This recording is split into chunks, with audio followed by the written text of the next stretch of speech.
Hello bachcho, let's see the question. The question say let alpha comma beta belongs to R, beta is not equal to 0 and alpha plus iota b is a root of x cube plus qx plus r is equals to 0 where q comma r belongs to r means real number. A cubic equation with real coefficient one of its root alpha is option A x cube minus qx plus r is equals to 0. Option B 4x cube plus 2qx plus r is equals to 0. Option C x cube plus 4qx minus 8r is equals to 0. Option D none of these. तो हमारे पास given है कि alpha और beta इसको belong करते हैं R को means real number को. बीटा हमारा जो इक्वल नहीं है. अल्फा प्लस आयोटा बी एक रूट है हमारी equation X Q plus Q x plus R equal to 0 का. यहाँ पे क्यू और आर से बिलोंग कर रहे हैं रियल नंबर को. हमको वो भी बताने इसके हमारे पास एक रियल रूट क्या होगा alpha. Firstly I will tell you की कॉन्सेप्ट और एक ही कॉन्सेप्ट आपकी हेल्प करेगा इस क्वेश्चन को सोल्व करने में. तो हमारे पास यहाँ पे की कॉन्सेप्ट क्या है. सपोज करो इक्वेशन किस टाइप की हो मीन्स क्यूबिक इक्वेशन हमारे पास यहाँ पे एक तरह की a x cube plus b x square plus c x plus d is equals to 0. इसको जूम कर लेते हैं अपनी equation first. One of its root is, इसका आपस एक रूट क्या हो यहाँ पे a प्लस आयोटा b. यहाँ पे जो b है ये हमारे से इक्वल होगा 0 के इक्वल नहीं होगा b मेरा. तो क्या मिला देगा दिस इंप्लाइज अस दैट कि alpha minus iota beta is also root of equation first. Alpha minus iota beta भी मेरे इक्वेशन फर्स्ट का रूट होगा. सेकंड की कॉन्सेप्ट हमारे पास यहाँ पे क्या है.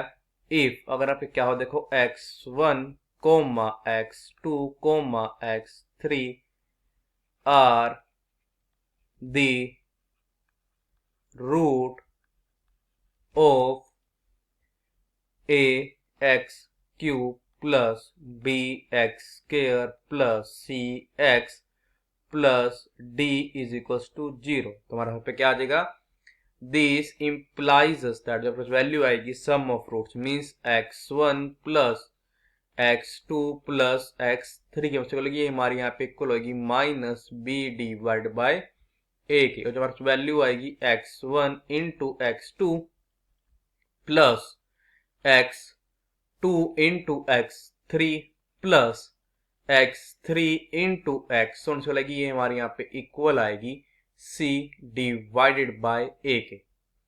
और जो वैल्यू आएगी x1 into x2 into x3 जो वैल्यू आएगी प्रोडक्ट ऑफ फ्रूट्स को लगी हमारे इक्वल होगी यहाँ पे minus d divided by a के.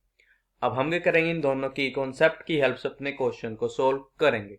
हमारा गिवन इक्वेशन ये थी कि x cube plus Q x plus r is equal to 0. और यहाँ पे गिवन था कि अल्फा प्लस आयोटा बीटा इसका एक रूट है. तो अगर इसको जूम कर लेते हैं अपनी इक्वेशन सेकंड. हमारे पास गिवन क्या था as alpha plus iota beta is a root of equation. कौन सी हमारा रूट है ये हमारी इक्वेशन सेकंड का. तो क्या इंप्लाई कर देगा ये दिस इंप्लाइज दैट कि अल्फा माइनस आयोटा बीटा भी मेरा रूट होगा इक्वेशन सेकंड का is also root of equation root होगा हमारी इक्वेशन सेकंड का. यहाँ पे लेट के कर लेंगे कि गामा मेरा इस इक्वेशन का थर्ड रूट है. Let gamma be the third root of equation second. और यहाँ पे जो गामा से बिलोंग करेगा ये आर को. यहाँ पे जो मेरा गामा है ये किसको बिलोंग करेगा आर को. बिकॉज हमको पता है जो ये हमारे क्या होता है कॉम्प्लेक्स रूट होता है ये किस में लाई करता है हमेशा ये कंजुगेट पेयर में ही होते हैं. दिस इंप्लाइज हमारा जो वैल्यू है किसकी सम ऑफ रूट्स हो जाएगा alpha plus iota beta plus alpha minus iota beta, फिर यहाँ पे प्लस गामा में से होगा, ये हमारा इक्वल होगा 0 के, बिकॉज हमारे पास यहाँ पे कोफिशिएंट ऑफ जो क्या है एक्स स्क्वायर है वो क्या है 0।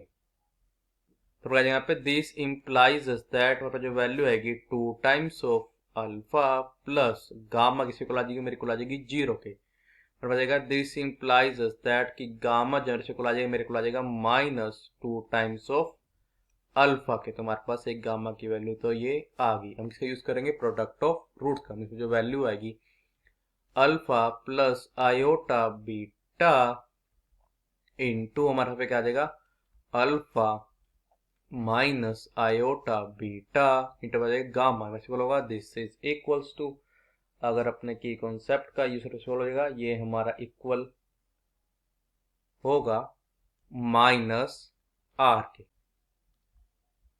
दिस इम्प्लाइज कि अब alpha square plus beta square interval से यहाँ पे गामा, गामा निकला है -2 टाइम्स ऑफ अल्फा के, यहाँ पे आ जाएगा फिर plus r, this is equal to 0। तो आ जाएगा this implies that -2 alpha cube आ जाएगा -2 times of alpha into beta square, तो आ जाएगा plus r, this is equals to 0। इसको रिज्यूम कर लेते हैं हम अपनी इक्वेशन थर्ड। अब हम करेंगे दो रूट का प्रोडक्ट करेंगे और फिर उनको ऐड करते हैं, तो क्या जाएगा कि alpha plus iota beta into alpha minus iota beta आ जाएगा, फिर यहाँ पे plus alpha plus iota beta into आ जाएगा गामा, आ जाएगा plus alpha minus iota beta into आ जाएगा गामा, इसके होगा ये हमारे को हो जाएगा q divide by 1 means q के। तो क्या आ जाएगा दिस इम्प्लाइज दैट, और क्या जाएगा कि alpha square plus beta square plus, हम करेंगे नेक्स्ट टर्म में से गामा कॉमन ले लेते हैं, गामा से होता है हमारे गामा होता है -2 अल्फा इंटू आ जाएगा alpha plus iota beta plus alpha minus iota beta से होगा, ये हमारे को होगा 2 times of alpha, this is equals to q. तो हमारे पास अब यहाँ पे क्या आ जाएगा कि दिस implies us that कि alpha square plus beta square देना पड़ेगा -4 times of alpha square, this is equals to Q.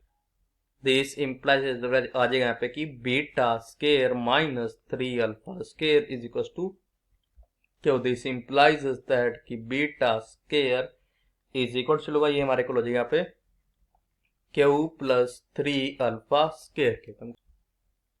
Put value of beta square in equation, हमारे को बीटा स्केयर पुट कर देंगे हमारी इस वाली इक्वेशन में, मीन्स हमारी इक्वेशन थर्ड में, इन इक्वेशन थर्ड। तो क्या आ जाएगा पे अब कि this implies that -2 alpha cube आ जाएगा माइनस, यहाँ पे आ जाएगा 2 times of alpha into q plus 3 times of alpha square, फिर आप इसका आ जाएगा प्लस प्लस आ जाएगा आर इज इक्वल टू 0।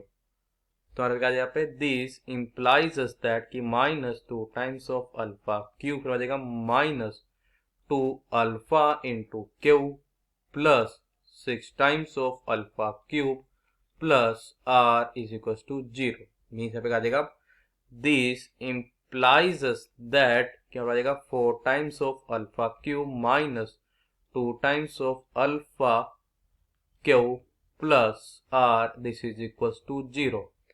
तो वो इक्वेशन जिसका अल्फा रूट में क्या बन जाएगी, मैं करेंगे अल्फा को इसे प्लेस कर देंगे, एक्स आ जाएगा कि 4x q -2 times of x Q plus r is equal to 0। इसका मतलब क्या है कि ये जो मेरा ऑप्शन डी है ये मेरा करेक्ट ऑप्शन है।